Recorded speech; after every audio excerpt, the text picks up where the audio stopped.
coffee. You have a cup of coffee ready? Good, because we're gonna talk business.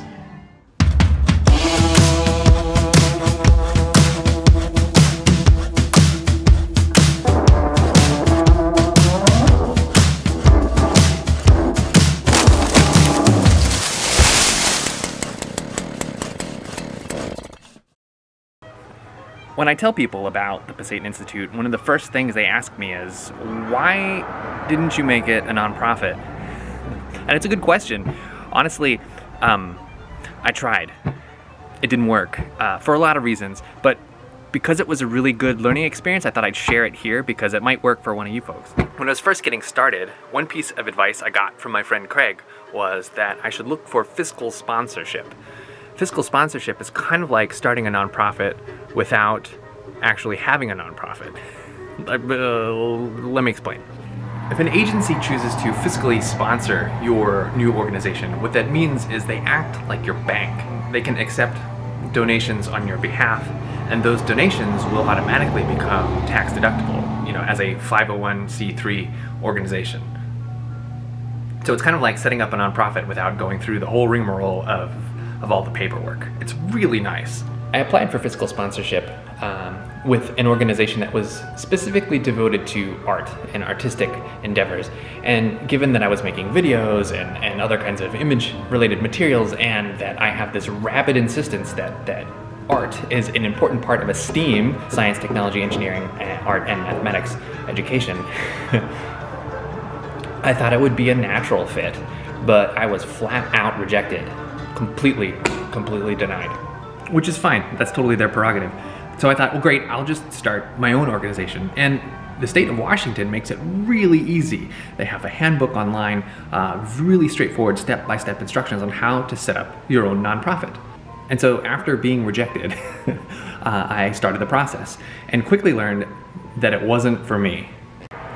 The biggest hurdle to overcome when starting your own nonprofit is setting up a board of directors. A board of directors is required, and you need to have like 3 or 4 of them to make the organization legal.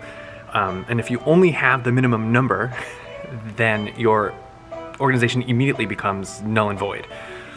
So it's important to have not just the minimum amount of board of directors, but a lot of them. And it's a big ask for anybody to join your board. If you become insolvent for any reason, or there's debts incurred, the people who are the board of directors bear that responsibility, that burden of those debts. So it's not something that you should take on lightly. And so asking for people to support you in that capacity it's a tall order, it's a tall ask. So that fact, coupled with the observation that everyone I talked to about my organization tried to steer me towards tutoring children or high school prep, getting folks ready for college and so on, which is diametrically opposed to the mission of the organization I'm trying to build, strongly suggested that I need to do my own thing for a little while. Besides, as the chief executive, as the director of a nonprofit, you technically can't have a voting role on the board of directors.